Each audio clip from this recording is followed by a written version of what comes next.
All right, well, good morning, everyone. I mixed up my title, with the topic that I wanted to discuss today, so I'm going to weave it in. I'm going to make it work.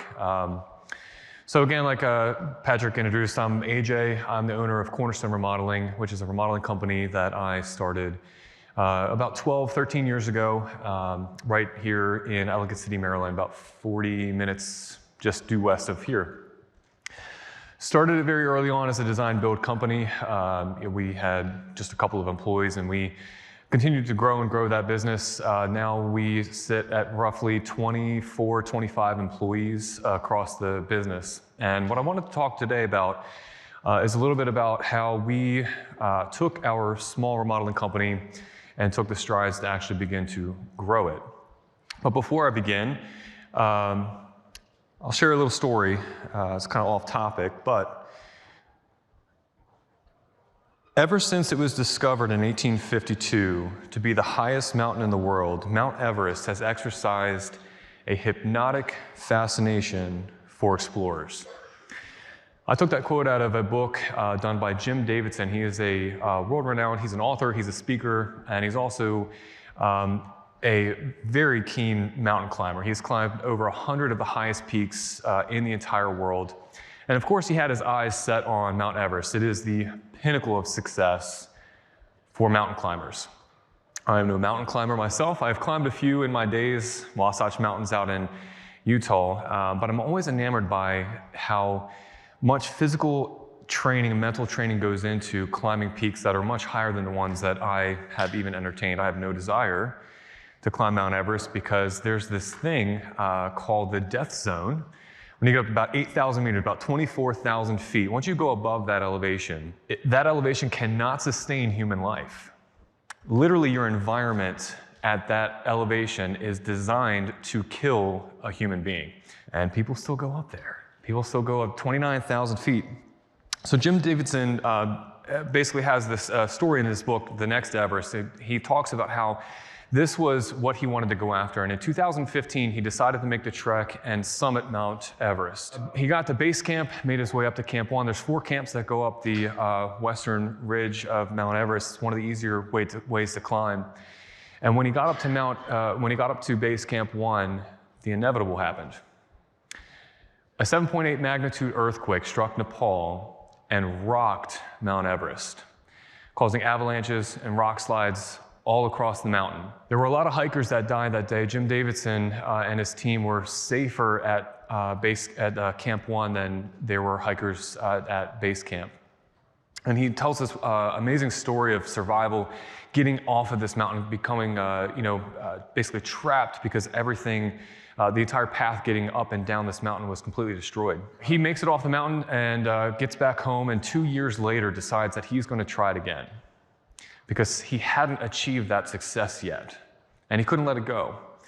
So he goes back and talks once again, about the intense physical and mental training that he's got to go through to get his body prepped to do this, and he finally does summit the peak in 2017. And he says this one quote that I definitely pulled out of this book. It was very relatable for me as a business owner. And he said, "I was first attracted to mountain climbing for its many benefits: exercise, excitement, nature, scenery, and so on. But those pleasures can also be obtained by easier and safer activities, such as hiking or adventure travel.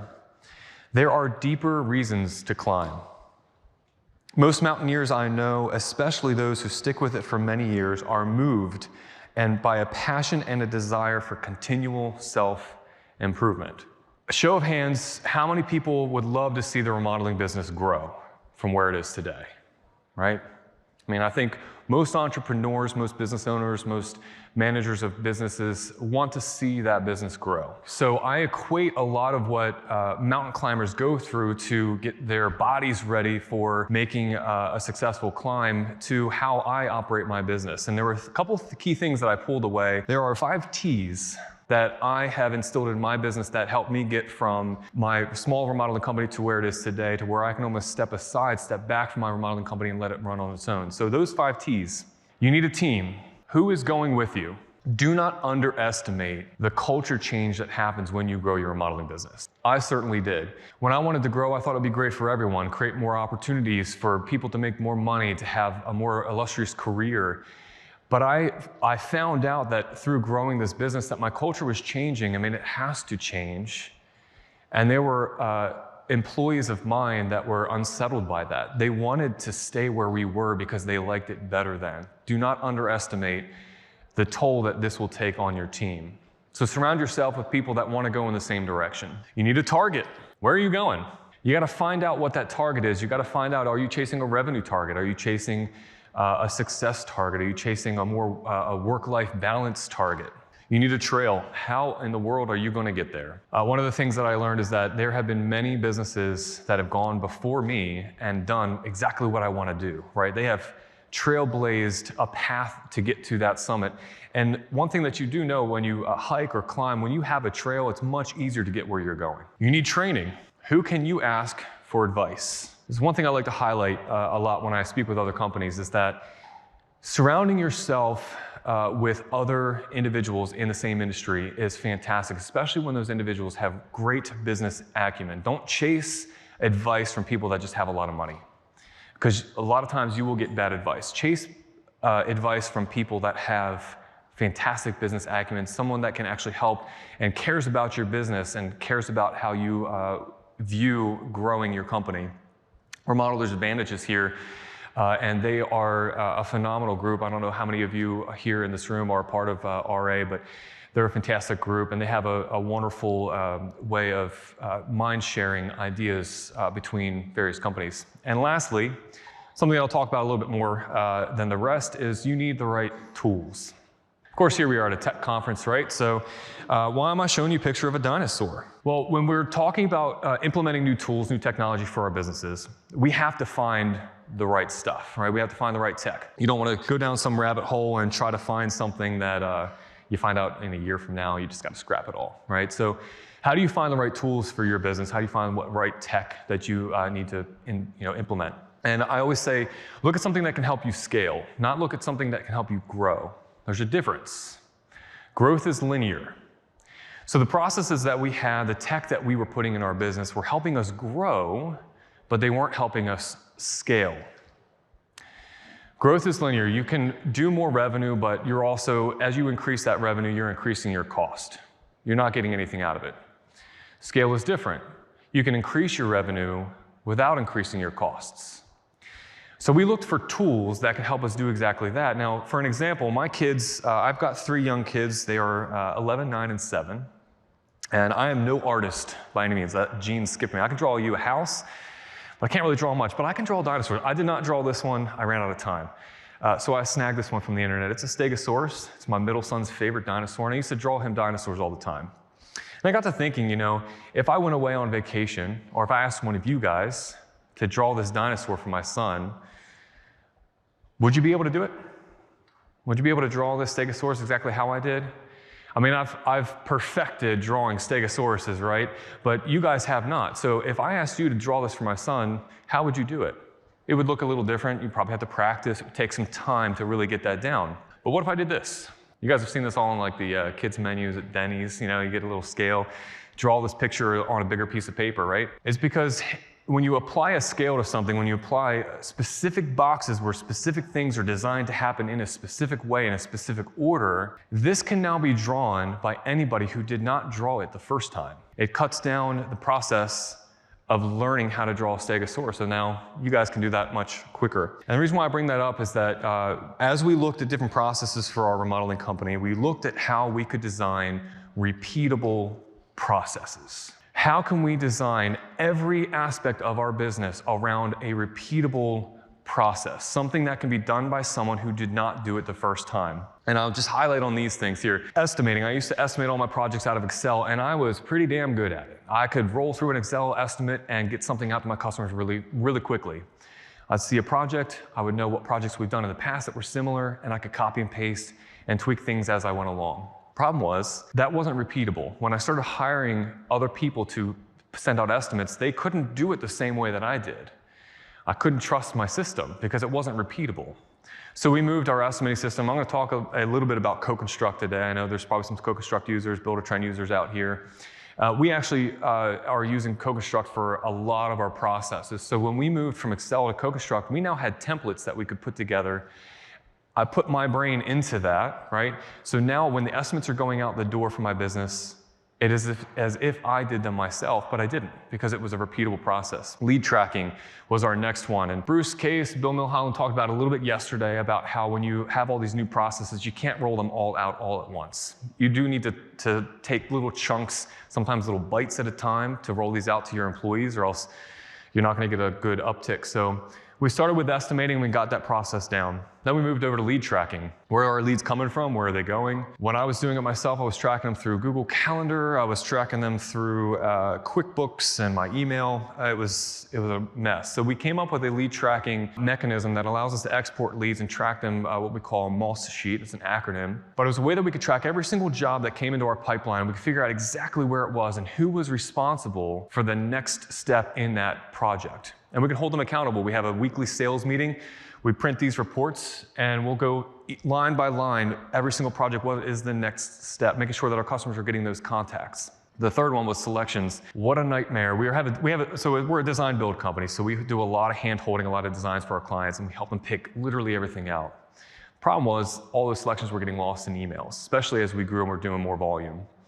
So we utilized selections in CoConstruct, allowed us to, and I did get some pushback from the designers on this one. I've got one of them here, and I'm not even going to look over there yet. We got some pushback because it was a brand new process. You know, we were forcing them to use this new way of tracking selections so that we weren't forgetting to bill for the overages on allowances and ordering for selections. Fourth was project management. This was a big one. We had, I think, 15 to 20 field guys that we were kind of disrupting how they learned how to operate in our business. We started with running job calendars. We moved them from time cards that they were just sending to my bookkeeper, and now they were tracking their time digitally through CoConstruct. It was a brand new way of doing that. We're tracking our receipts through Expensify.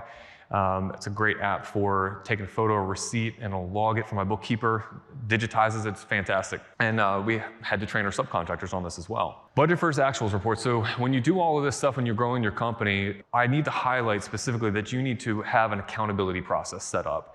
You need to be able to track KPIs. Where are you winning? Where are you losing? What employees are winning? What employees are losing? You have to be able to hold them accountable. You have to hold your processes accountable. So budget first actuals was a really big one for us now that we're tracking everything in and through CoConstruct and getting cost codes sent over to QuickBooks and pulling that information back so that we can analyze our job costs in real time. And 6 with document management. This is one where we have not won yet. We are using Google Docs for a lot of our processes. When we had meetings set up, we had several weekly meetings. I even went through and produced meeting agendas for every single meeting. This is exactly the topics. This is exactly the flow for how this meeting is supposed to go. Because again, a repeatable process. If I am not there in that meeting and I'm relying on other people to host it, how do I know that specific things are getting talked about? Again, specific boxes for specific things to happen in a specific order. A repeatable process. None of this was easy. None of this was easy. You guys have all, adopted technology, new softwares for your business, and you understand this slide. You can tell where I'm going with this. So the J-curve, it's popular in business and finance. I like to look at it for like an adoption of new software in my company. So you have a place where you want to go. You have your current state, how things are done now, and you have your desired state, how you want things to be. And the natural expectation for business owners, human beings in general, is that top dotted blue line is our expectation on how that's going to go. We're here, we're going to go here, we're going to get there. What you don't realize is that solid blue line on the bottom is typically how it goes. There's a period of disruption where you are running at a certain productivity, and you notice that productivity starts to drop. As soon as you change the way that you start, that you're estimating projects, you're now no longer spitting out estimates in 30 minutes. It's now taking you 2 hours. Why did I even decide to do this? So that period of disruption where your productivity drops, once you start to gain traction, you start to peel up, you're starting to notice some benefits, and then all of a sudden you're back at that zero state. You're now doing estimates again in 30 minutes. Why did I do all of that if I'm still bidding jobs in the same amount of time? Well, it's because now you're doing it in a different way that's going to get you to that desired state. Now, that's where you start to see tangible benefits. When you can start to see that now my estimates are taking me 20 minutes. Now they're taking me 15. Now they're taking me 10. And now I've got 2, 3, 4 other people also doing estimates in 10 minutes. Now we can send out 10 estimates in an hour, where before I could send maybe 2.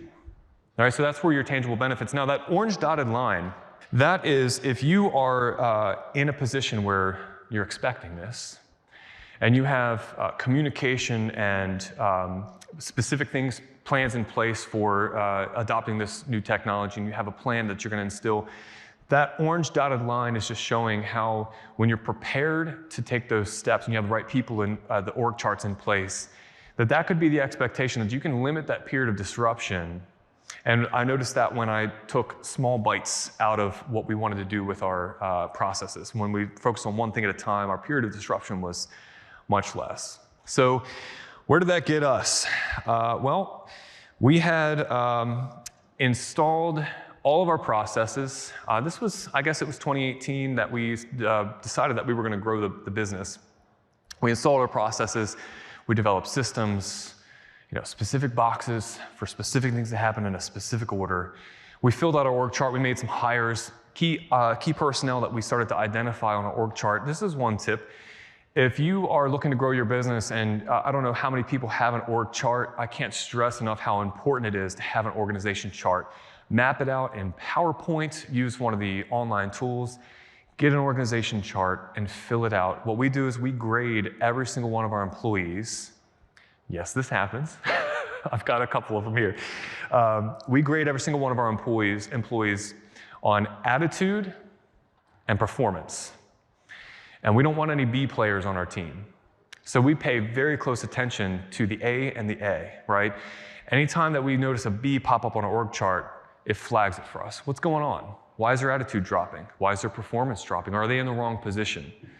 So the org chart is extremely important. So what that gave us the ability to do, when we had all of these things in place, and we were still putting these things in place, was that we could increase our leads, we could increase our sales, and we could increase our production.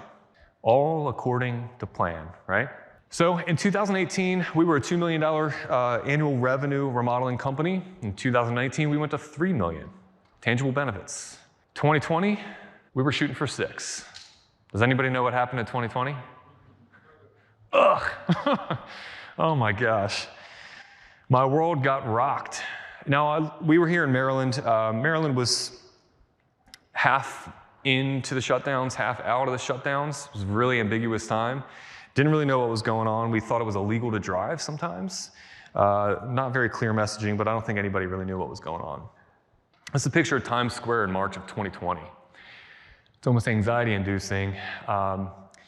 Obviously, our plans in 2020 had to shift. So what did we do with all of the things that we had just done? We just decided to grow our business. We just hired all these people. We have all these new processes in place. We had all of the tools to keep our ship upright. But now, what do you do when you face disaster?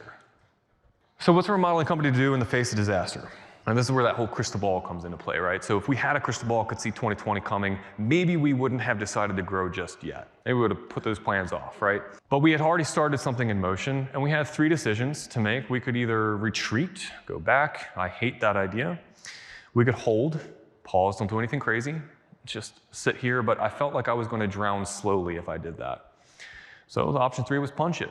Let's figure this out. So you figure out a way to stay alive. In the case of Jim Davidson on Mount Everest during that earthquake, your instincts kick in. I have to figure out a way to survive, and I'm going to find a way to survive. So you get creative. And one of the things that we had to ask ourselves is that, how can we sell jobs remotely? Because we can't get into our customers' homes. People were still calling us. People hated their houses. Everybody was quarantined. Nobody liked their kitchen anymore. They needed a home office in their basement. Could we sell a project remotely? Well, we had to get creative. We figured out a way that we could actually bid jobs remotely. We used what worked. We were getting clients sending us photos. I mean, the process was crazy. Clients were sending us photos. We were stitching them together, developing our own floor plans, our own as-built, and getting estimates out the door for people that just really wanted to know how much it was going to cost to do their space, so that when everything opened back up, we were already miles down the pipeline with these potential clients. So you figure out a way to stay alive. You get creative, and that is a process. Some things work, some things don't work. So you use what works, and you adopt what thrives. And that is really what has grown my remodeling business and allowed us to actually start a brand new software company, is that we used what worked during COVID, and we saw that clients were absolutely loving this new idea of getting quotes remotely for remodeling projects. So we adopted what thrived, because it was thriving. So this is my shameless plug. So we figured out a way that we could bid jobs remotely, but the hardest part for us was getting measurements back from the client. How do you bid a job if you can't be there in person, right? How do you get the measurements if you're not standing there with a tape or a laser? So we figured out a way to do it. We created our own measuring app, and what we discovered, again, it's a discovery process, use what works and adopt what thrives, so we figured we were spending less windshield time, 3-hour there and back trip and spending time there, 3 hours for an initial consultation when we can do it in 5 minutes. So we were spending less windshield time. We saw dramatic time savings, better lead qualification. We were getting further along in the process before we were even going out to the clients' homes. It was convenient for our homeowners. They were loving it. And it was a recession-proof growth tactic now that we're here 2 years, 3 years later, and the market's a little shifty. I don't think that we're heading into any sort of major recession, but it is causing pause among the economists in the industry. So backing up, why do we go through all of that pain, right? The answer is going to be different for many people, but ultimately for me, if you go back to that quote, it's about the continual self-improvement, right? I wanted to create something, a legacy behind me that I could grow and create more opportunities for my employees. Why did we go through all the pain? And as we ask some of this question is similar answers that I get from a lot of people is that you recognize that the business is changing. You're not getting any younger. I'm not getting any younger. Our business is changing. Our employees want to grow. They want to get further up in the chain. Our employees are changing. They're becoming younger and younger and younger. How many people are hiring millennials now, right? Or Gen Z, I should say, Gen Z. And our customers are changing. There we go. Our customers are changing. Our customers, this is a big highlight for me, and this is something that I love to dive into. Millennials are probably one of the biggest underrepresented generations in business today, and I will die on that hill. Millennials skirted under the radar. We were living in our parents' basements. We were getting our avocado toast at the local Starbucks, and nobody was paying attention to us. All right, here, let me do this. Raise your hand if you're a millennial in the audience. All right, raise your hand if you were embarrassed to raise your hand if you're a millennial in the audience. No. And raise your hand if you're Gen X. I know we got a lot of Gen Xers in here too, okay? I respect the hell out of Gen X. They have adopted technology at just about the same pace millennials did. But millennials, changing the landscape, right? Millennials grew up with some huge changes. I mean, we went through 9/11 as kids, and we went from payphones to these little mobile computers that sit in our pocket. We went from VHS to streaming Netflix. I mean, we've seen technology completely change and disrupt our industry. And now millennials, 51% of the home purchase mortgage applications in 2020 were done by millennials. Since then, that number has grown. For 4 years in a row, millennials have outpaced every other generation in home sales. Last year, we sold there were 7.5 million transactions in real estate in the United States, 1.5 million more than previous years. Millennials are buying these homes. 54% of millennials make purchases online. Embarrassingly, on this stat, with 41% even purchasing on their smartphone while located in the store. I know y'all have done this too. Don't make me feel like I'm isolated here. You have scanned products in a store and found it cheaper on Amazon and figured you can get it the next day. I'm gonna make my purchase that way, right? I didn't get a chuckle, so maybe I am the only one. And millennials are 2.5 times more likely to be an early adopter of new technology than older generations. Why is that important? Well, like on the previous slide, our employees are changing and our customers are changing. And if we're looking at millennials working for us and we're looking at millennials buying homes, millennials running businesses, millennials make up 21% of all consumer discretionary purchases. And you know what remodeling is? It's a discretionary purchase. Millennials have over $1 trillion in direct buying power now. That's a force to be reckoned with. So as we look at our businesses, how are we changing our business to support this new idea of how millennials prefer to shop? They prefer they're 4 times more likely to choose a remote transaction and a non-retail transaction, prove remote engagement than any other generation in history. The remote Chipotle food ordering app changed our life. Chick-fil-A, every one of these restaurants that have now mobile ordering on the phone changed our life. So what do we do with that? Well, changing, this is a little quote ended up in here, changing your situation for the better requires doing uncomfortable things. So how do we change how we operate our business for this new environment that we have? Well, for us, it was doing business a little differently. Obviously, we had the processes and we did all these fun things and we made our business a little bit more efficient across the board. But if our buyer is changing and we're noticing something that doesn't exist in our industry, remote engagement, we're being left behind. Food, health, retail, they've all adopted this new way of doing business from brick and mortar companies, brick and mortar businesses like ours, to transacting with their clients remotely. Nobody would have thought 10 years ago that you could have a doctor's appointment on your phone. Nobody thought that you could order your food ahead of time and skip the line at Chick-fil-A when you got 3 kids in tow and you're trying to get seated real quick. I'd order the food ahead of time and walk in, grab a table, scan a QR code on my table, sit down with my kids, and we'd enjoy our meal. There's no such thing in home improvement. How do we remotely engage with our clients? You know, through COVID, we learned a couple of new things. I think all of us were on Zoom, right? We were all having those consultations via Zoom, and we were integrating other things. I don't know how many of you guys use Loom as a part of your sales process. Loom is a fantastic app that allowed us to do walkthroughs that we would prefer to do in person, right? You prefer to have your customers in your office to do, to walk them through the estimate or to walk them through the contract, walk them through design scenarios. But what if you can't have them in your office? Well, you just reschedule, right? That's how it used to be. You just reschedule. Well, now in the modern world where everything needs to be more convenient for these homeowners, these millennials are craving convenience. How do we become more convenient? Well, Loom was a good way for us to do that. It'll actually record you and your screen at the same time, and you can actually walk your customers through, hey, we've got a dilemma. We have to go one of these 2 paths. I'm going to walk you through. Let me show you the design, walk you through. I'm going to show you option B. Let me know which one of these options you'd like to pursue. When you drop that Loom link into an email and send it to them, you get an analytics report back right away. You'll be able to track when they've opened that link, how much that video did they watch. We use it for a lot of our initial estimates when we push them out the door and get them out to clients. We'll record a Loom video. If anything, add the personal touch. It's great, but we want to see when they open that email. Because we'll get ghosted sometimes. We'll send an email, and next thing you know, 2 weeks goes by, we haven't heard from them. But you watched that video 4 minutes after we sent that email, so we know that you saw it.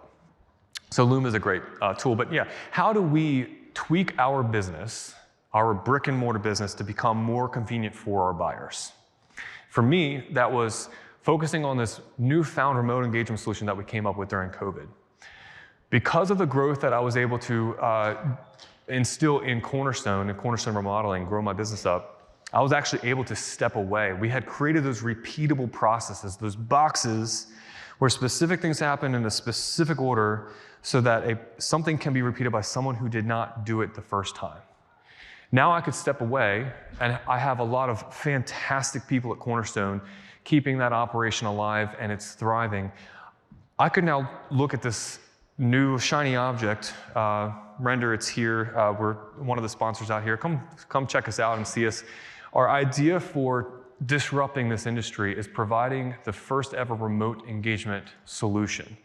If you're a contractor and you want to really save a ton of time in that initial sales process, can you do your business remotely? Can you send estimates out the door without seeing the job in person? Preliminary ballparks, preliminary sketches, space planning. Can you do it remotely? Because our millennials are craving that. We heard from so many of our clients back in 2020 that, hey, we love the fact that you guys can do this. We absolutely love it. Why do you love it? Because I sent you guys pictures on Friday night of my master bathroom. You got me a quote on Monday. I signed a contract on Tuesday, and I'm ready to start my bathroom. And all these other companies are telling me that I've got to wait weeks to get a proposal. And this is back when we were doing photos, right? So it was a lot of wild-ass guesswork that we were doing. Like, we were putting in measurements based on photos. We were scaling tile on the floor that we knew was 12 inches. We were assuming it was 12 inches, right? How wide is a dishwasher? 24 inches, right? We would get pictures of a kitchen, take that dishwasher, and we'd scale it. We'd say 24 inches. Okay, 2 feet, 2 feet, 4 feet, 6 feet, 8 feet, 9 feet, maybe a little bit on the end there. We were coming up with floor plans that were close enough for us to at least get an estimate out the door. Customers were loving it because we were getting them an estimate faster. We were the first ones to provide it. We were the only ones doing our business this new way, and it was hella convenient. They didn't have to have us out of their home on a night or a weekend or take off of work. It was phenomenal. So the success that we had in 2020, we won the Case Entrepreneur of the Year award, like Patrick said, in 2020 for that exact idea because it was so novel. How do you take a brick and mortar business like ours and sell projects remotely, right?